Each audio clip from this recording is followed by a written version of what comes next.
희년, 희년이란 말은 레위기서에서 처음 나오죠. 레위기 25장 10절, 12절.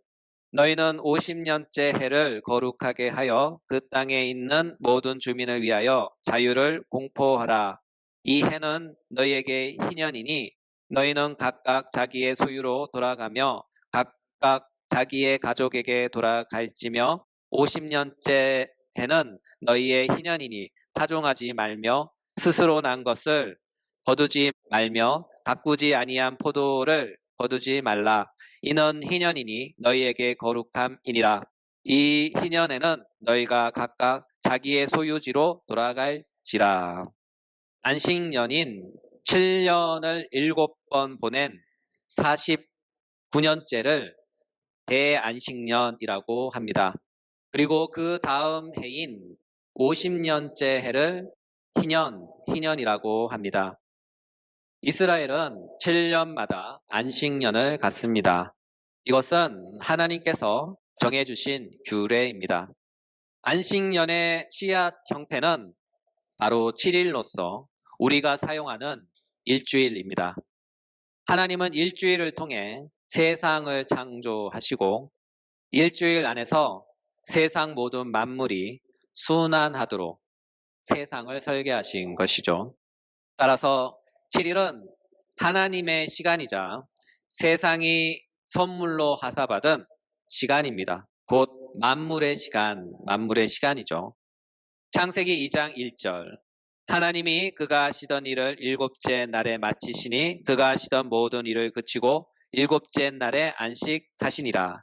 하나님이 그 일곱째 날을 복되게 하사 거룩하게 하셨으니 이는 하나님이 그 창조하시며 만드시는 모든 일을 마치시고 그날에 안식하셨음이니라. 그러므로 세상을 창조하신 하나님은 7일이란 시간 안에서 모든 피조물을 돌보시고 피조물은 7일이란 시간 안에서 영원한 삶을 살아가는 것이죠. 태초의 창조의 시간의 질서는 6일 동안 힘써 일하고 제7일에는 하나님 안에서 안식하며 복을 받고 쉼을 누리는 것입니다. 그러나 그리스도 예수께서 이 땅에 오신 후 달리 말해서 십자가에서 죽으시고 부활하신 후 태초의 시간 질서는 부활하신 그리스도 안에서 안식하며 복과 함께 쉼을 얻고 그 은혜로 일주일을 힘써 일하며 살아가는 것이죠. 이것이 구약 시대의 시간과 신약 시대의 시간의 차이점입니다. 이와 같은 까닭에 예수님이 이 세상에 오시기 전에는 6일 동안 힘써 일하고 제7일인 토요일을 거룩한 안식일로 지키는 것이 창조적 질서였다면 예수님이 오신 후 달리 말해서 예수님께서 부활하시고 승천하신 후에는 안식 후 첫날인 주일을 그리스도의 안식일로 지키며 주일 후 6일 동안 힘써 일하며 살아가는 것이죠. 이것이 구약시대와 신약시대의 차이입니다. 이와 같은 안식일 제도는 인간이 고안한 것이 아니에요. 안식일 제도는 세상을 창조하신 창조주 하나님의 지혜이자 창조한 세상을 복 주시기 위한 하나님의 창조적 은혜의 복된 질서입니다.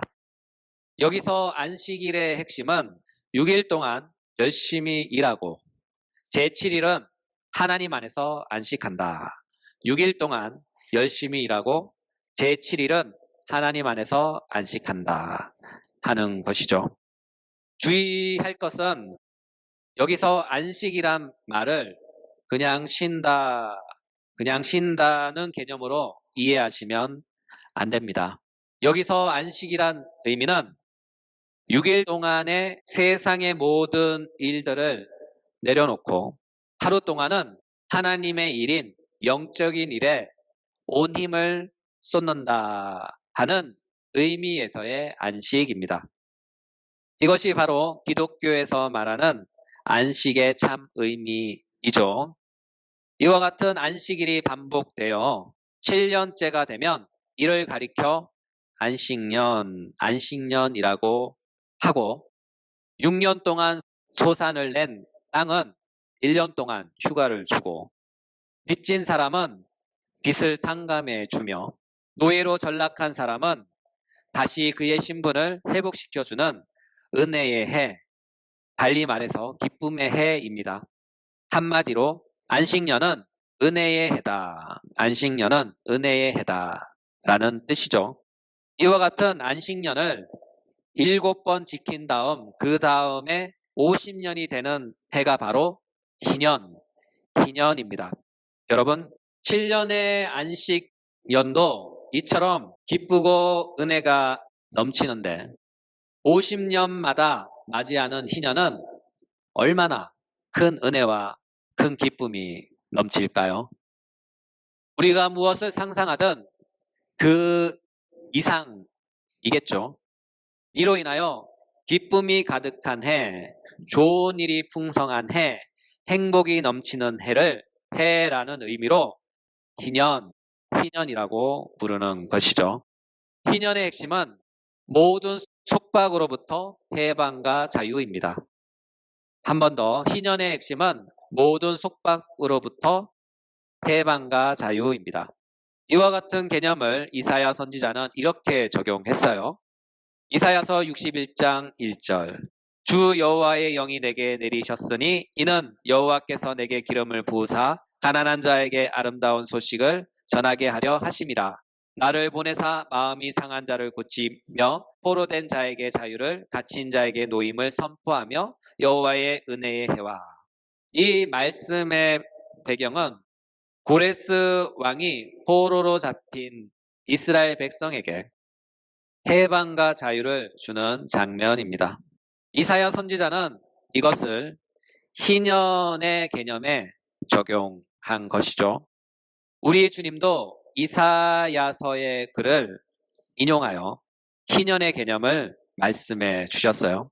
누가복음 4장 16절 예수께서 그 자라나신 곳 나사렛에 이르사 안식일에 늘 하시던 대로 회당에 들어가사 성경을 읽으려고 서심해 선지자 이사야의 글을 드리거늘 책을 펴서 이렇게 기록된 데를 찾으시니 곧 주의 성령이 내게 임하셨으니 이는 가난한 자에게 복음을 전하게 하시려고 내게 기름을 부으시고 나를 보내사 포로된 자에게 자유를 눈먼 자에게 다시 보게 함을 전파하며 눌린 자를 자유롭게 하고 주의 은혜를 전파하게 하려 하심이라 하였더라.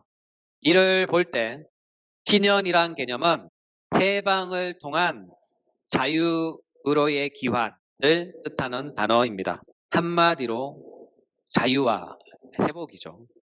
이 개념이 초기에 사용될 때 희년은 씨앗과 같은 형태로 게시되었죠.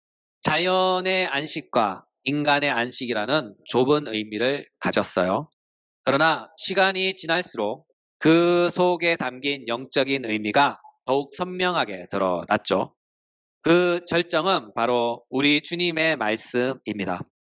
우리 주님은 말씀하셨죠. 주의 성령이 내게 임하였으니 이는 가난한 자에게 복음을 전하게 하시려고 내게 기름을 부으시고 나를 보내사 포로된 자에게 자유를 눈먼 자에게 다시 보게 함을 전파하며 눌린 자를 자유롭게 하고 주의 은혜를 전파하게 하려 하심이라 하였더라. 이 말씀의 전체 뜻은 영적이며 또한 우리 주님의 구원 사역과 깊은 관련이 있어요. 이와 같은 견지된 맥락에서 볼 때 희년의 개념은 영적이고 또한 구속사적인 결을 따라 이해하고 해석함이 바람직합니다. 이를 더욱 선명하게 이해하기 위해서는 우리 주님께서 언급하신 가난한 자가 누구인가 하는 것을 주목해 볼 필요가 있겠죠. 이사야서에서 가난한 자는 경제적으로 빈곤한 자 또는 정치 사회적으로 억압당하는 자 또한 마음이 가난한 자 동시에 실제로 가난한 자 등입니다. 또한 복음서의 맥락에서 가난한 자는 마음이 상한 자 또는 심령이 가난한 자입니다. 마태복음 5장 3절 심령이 가난한 자는 복이 있나니. 이렇듯 구약 시대에서의 희념의 개념은 강한 권세 아래 묶여 종노릇하던 자들이 그 권세에서 해방되어 자유의로의 회복됨을 뜻하고, 신약에서도 희년의 개념은 사단의 권세에 묶여 종노릇하던 자들이 그 권세에서 해방되어 자유의로의 회복됨을 뜻합니다. 따라서 희년은 기름 부음 받은 한 종을 통해 속박에서 풀려나는 기쁨의 해를 뜻합니다. 우리 주님은 이를 가리켜 주의 은혜의 해, 주의 은혜의 해라고 칭하셨어요. 그러므로 희년은 해방과 자유가 넘치는 주님의 은혜의 해입니다. 기쁨의 해입니다. 좋은 해입니다. 사도 바울은 이와 같은 희년의 풍성함을 가리켜 아름답도다, 아름답도다 라고 표현했어요. 로마서 10장 15절 기록된 바 아름답도다 좋은 소식을 전하는 자들의 발이여 함과 같으니라. 이 본문에서 아름답도다 라고 표현합니다. 이는 더 이상 그 이상의 표현도 이 한마디의 말을 대신할 수가 없는 것이죠. 이처럼 희년의 소식은 기쁨의 아름다운 소식입니다. 그렇다면 누가 이 소식을 전하는 것일까요? 좋은 소식을 전하는 자들입니다. 여기서 좋은 소식을 전하는 자들은 바로 앞 구절에서 언급된 전파하는 자입니다. 또는 보내심을 받은 자입니다. 이들은 문맥상 유추해 볼 때 전령들입니다. 해방의 기쁨을 전하는 전령들. 이 일을 위하여 특별히 구별되고 선택받아 전파자로 보내심을 받은 자들입니다. 그들의 소명은 오직 기쁨의 아름다운 소식을 전하는 것뿐입니다. 여기서 그 무엇도 더하거나 여기서 그 무엇도 빼면 안 되는 것이죠. 왜냐하면 그것이 그들의 사명이기 때문이죠. 그렇다면 그들이 전하는 희년의 기쁘고 아름다운 소식은 무엇일까요? 그것은 바로 포로된 자에게 자유를, 눈먼 자에게 다시 보게 함을, 눌린 자를 자유케 하는 은혜의 해가 도래했다는 것을 가난한 자들에게 전하는 것이죠. 그렇다면 누가 이와 같은 은혜의 해를 오게 했을까요? 바로 우리의 주님이신 예수 그리스도입니다. 따라서 복음은 우리의 주님이신 예수 그리스도를 얼마나 잘 이해하고 있느냐에 달려 있어요. 왜냐하면 우리 주님께서 희년을 도래하게 하신 주인공이시기 때문이죠. 달리 말해서 우리 주님의 사역으로 말미암아 죄의 종이었던 우리가 사단의 속박에서 해방되어 의의 일은 참 자유인이 되었기 때문입니다. 우리에게 영적 희년을 가져다 주신 분은 바로 우리 주님이신 예수 그리스도입니다. 그러므로 희년의 핵심 내용은 우리 주 예수 그리스도 말미암은 구원 그리고 자유입니다. 그렇다면 이와 같은 희년의 기간은 언제일까요? 이와 같은 희년의 기간은 바로 영적 의미에서 우리 주님이 다시 오실 때까지의 모든 기간입니다. 이와 같은 까닭에 사도 바울은 이렇게 말씀하셨어요. 고린도 후서 6장 2절 보라 지금은 은혜 받을 만한 때요 보라 지금은 구원의 날이로다. 보라 지금은 은혜 받을 만한 때요 보라 지금은 구원의 날이로다. 왜냐하면 지금은 희년의 때요 주의 은혜의 해인 기쁜 소식이 가득한 해이기 때문이죠. 이와 같은 이유로 희년의 아름다운 소식을 전하는 복음 전도자인 주님의 설교자들은 희년의 소식을 전하는 설교자입니다. 이와 같은 의미에서 설교는 언제까지 선포될까요? 희년의 해인 은혜의 해가 끝날 때까지 선포됩니다. 왜냐하면 당신의 희년을 선포하라고 보내신 이께서 희년이 끝날 때까지, 달리 말해서 주님의 은혜의 해가 끝날 때까지 계속해서 보내실 것이기 때문입니다. 왜냐하면 희년을 설교하는 설교자는 희년의 주님이신 우리 주님께서 택하셔서 보내신 자이기 때문이죠. 따라서 설교는 계속됩니다. 희년이 끝날 때까지 계속됩니다. 그렇다면 희년은 언제 끝날까요? 우리 주님이 다시 오시면 끝납니다. 그러므로 설교는 그때까지 멈추지 않습니다. 희년에 대한 선포는 결코 멈추지 않습니다. 왜냐하면 희년의 메시지는 세상 끝까지, 세상의 마지막 한 사람에게까지 멈추지 않고 전달되어야 하기 때문이죠. 이와 같은 까닭에 본문에서 주목할 만한 진술이 있어요. 기록된 바 아름답도다 좋은 소식을 전하는 자들의 발이여. 원문에서 이 구절의 강조점은 좋은 소식을 전하는 자에게 있는 것이 아니라 좋은 소식을 전하는 자들의 발에 있다는 사실을 주목해야 합니다.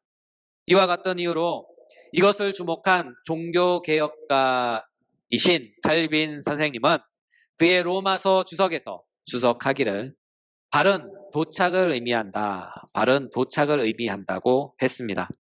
그분의 말씀을 적용하여 생각해 본다면 희년의 깊은 소식은 세상 끝에 서 있는 마지막 한 사람에게까지 도착한다는 것으로 볼 수 있겠습니다.